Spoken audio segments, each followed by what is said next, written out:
Welcome back to FT Airguns, everybody. My name is Manny. We got a very special video today. So first of all, let me introduce who we have here. My name is Brandon. I'm the videographer for the FT Airguns channel. Yeah, so very special video because today's video's basically about what do you get for the $3,000 kind of airgun. If you buy a $3,000 airgun, what can you expect, right? So today's video, I got a Gauntlet.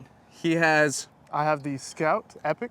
And so I'm a pretty good shooter, I guess, because I've been doing it for a long time, and he's relatively new to it. So I'm not a good shooter at all. Well, yeah, we'll see. We'll see. I think that today's video is going to really represent if you can just kind of cheat your way to the top and get yourself a real good gun and just become a sniper shooter, or if you could just do it with a Gauntlet. So stay tuned. Let's find out. That's right. Alrighty, folks, so we're about to shoot the 50 and then the 100. Just want to mention real quick, we are both shooting the 30 cal FX 44.75 grains to keep things even. So how about first 5-6 shots we'll do at the 50. Sounds good. Whatever target you want, let me know which one you're going for and I'll choose the one on the left. All right, let me turn the safety off. Let me just check this out. Go ahead and do your first 5 and I'll do mine. All right. Take your time, do whatever you need to. Top right. There's one.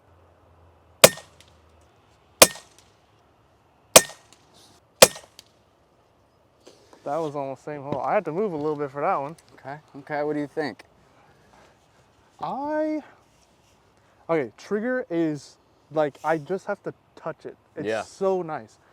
I'll tell you guys, like, from being non-experienced, this rifle makes everything really easy. I mean, as far as like from loading it, because I mean, working with the shop, I've messed around with a couple of the guns. I haven't really shot anything, but for example, the Impact, which Manny's very familiar with, I've maybe shot it a couple of times.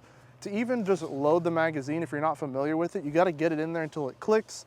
This one, you just bring it up to where it's supposed to go and it just magnetizes to where it needs to be. It's really nice. Obviously, this one is specially tuned by Esteban, so I mean, this thing is shooting exactly how it should be shooting for competition. The trigger is extremely light. I mean, all I have to do is just touch it. Yeah, I mean, I really like it so far. You ready for it? It's only $3 grand. I don't know, I think it's a little bit out of my price range. Yeah, not to mention, so the gun, 29, $3 grand, right? That scope, do you know what that scope's worth? Mm-mm. Yes. I know you kind of have an idea. Ah, God. It's so, maybe you've heard of it, but it's the Vortex 15 by 60. Yeah. Right? They call it the Golden Eagle. I think so. I think that's what Talon was saying. I think this is probably, gosh, what, 1,500, something like that? It's closer to $3 grand, right? So $2 grand. Almost as much as a gun. So yeah, so $5,000, that UTG over the bore bipod, you know, more than $100. So wow. $5 grand right there, easy. And I got yours is less than $1,000. You know, the gun is $475, $480. This scope is a West Hunter optic, so it's like it's a West Hunter optic, so that says it all. It's the scope I started with, but it's a 6 by 24 by 50 single, or it's illuminated reticle first focal plane. It's pretty neat, but it's obviously not that neat. This is truly going to be the test to see if, what, you're under 1,000, this is over $5 grand? So, yeah, the scope's like 180, 190 maybe. Yeah, so can 5 times the price of a cheaper rifle allow you to skip the whole learning how to shoot the gun process? Is 5 times the price, I don't know, is it worth it? We'll find out. We'll find out. All right, Manny, let's get your 5 in there. I was shooting at the top right. I'm going to be aiming at the top left next to that one. All right. As soon as I'm about to start shooting, the wind comes in. Yep. Any excuse I can get, you guys help me out.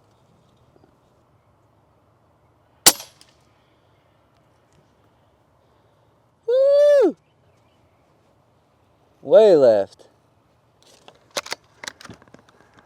Way left.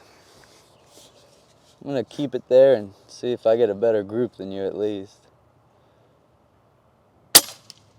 Just to give an idea, so Manny shot way over to the left on his first one, and he's deciding to keep it there to keep the grouping similar, which is something that I didn't think to do out of lack of experience. So we'll see how he does.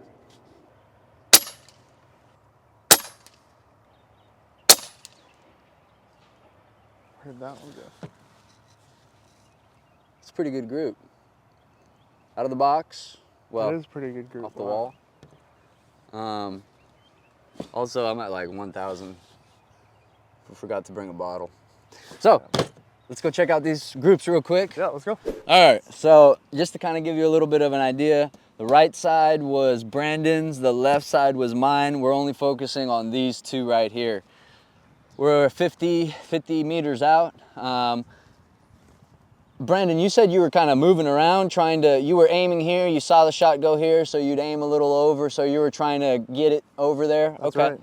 So let's say you were aiming roughly around here. I was consistently holding, so I'm not sure if this is 100% a good example, but to give you an idea, at 50, this was his group, and at 50, this was my group. It only looks like 4 shots, but we've confirmed that one of them went through the same hole on the other side. The exit is much larger, so according to everybody else, I went through the same hole. So give you an idea, that's my 50, and this is Brandon's 50 around here.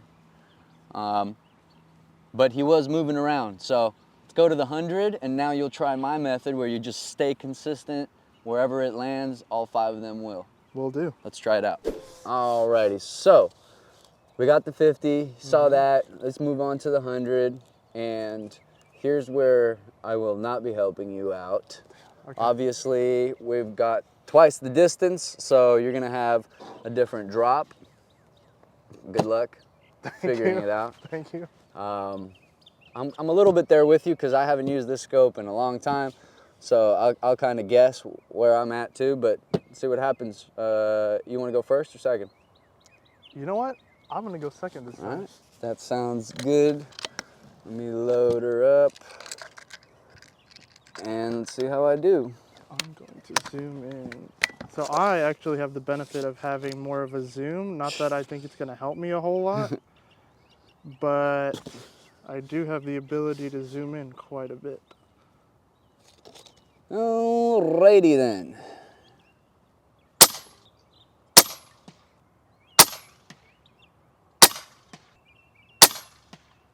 Nice.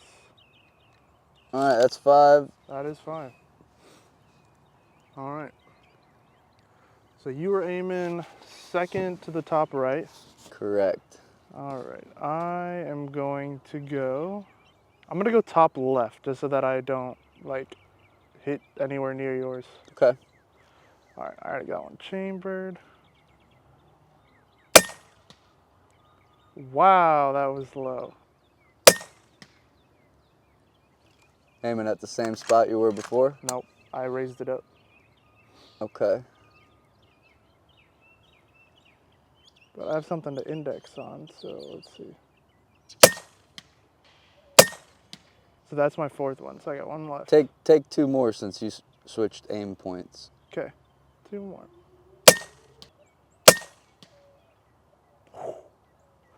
Okay. Let's go check it out. All right. Alrighty, folks, so we are here at the 100, and I'm gonna start off with Brandon's groups, the Epoch.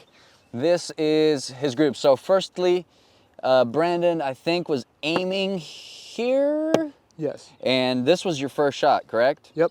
Okay, so after which he increased his aim point and he started shooting around here. So we got 1, 2, 3, 4, 5 shots. These are all Brandon's right here.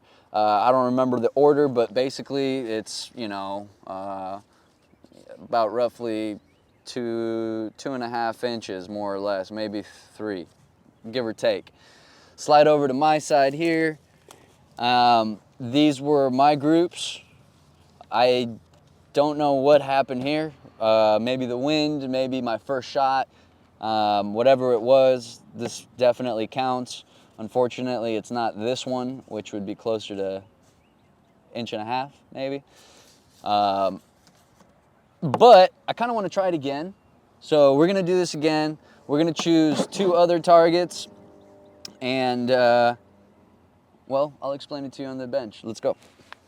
Alrighty, guys. So, to make things a little more interesting, we just swapped guns. Let's see what I can do with this $3,000 gun and $2,000 optic. And let's see what you can do with that one. Yeah. So the idea behind this is we've now seen what experience on a cheap gun will do and what no experience on a really expensive gun will do. But to kind of give you an idea of how much the gun actually matters, we've now swapped. We're going to be still shooting at 100 yards. And I'm a little scared, to be honest, to see what's going to happen. So, Manny, do you want to go first? You want me to go first? I do want to go first. Huh? I do want to go first. Okay. Ready? Okay. Shooting.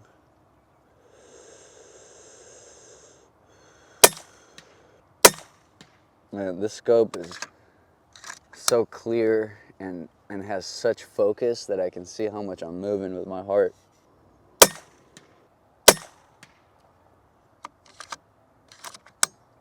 This cocking is effortless.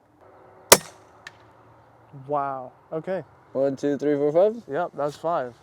First shot. All right. Same aim spot. Third from the left. Yep. All right, shooting. Okay, it was a little bit left. Very, very hard left. That's okay. Just maintain your initial point of impact. Yep. Or aim.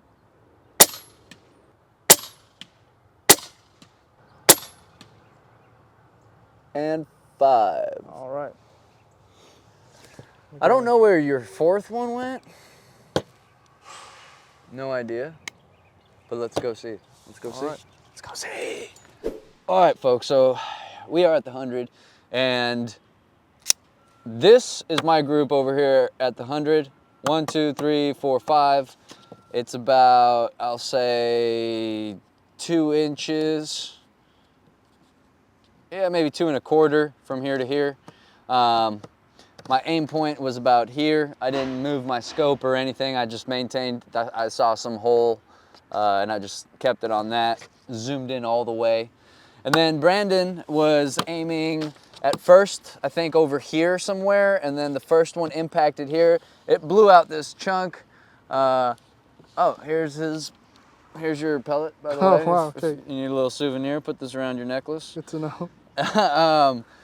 So 1, 2, 3, 4, and the 5 is MIA. I got a little bit of dirt here on this one, so I know that the center point was marked from before. I have no idea where the 5th one went.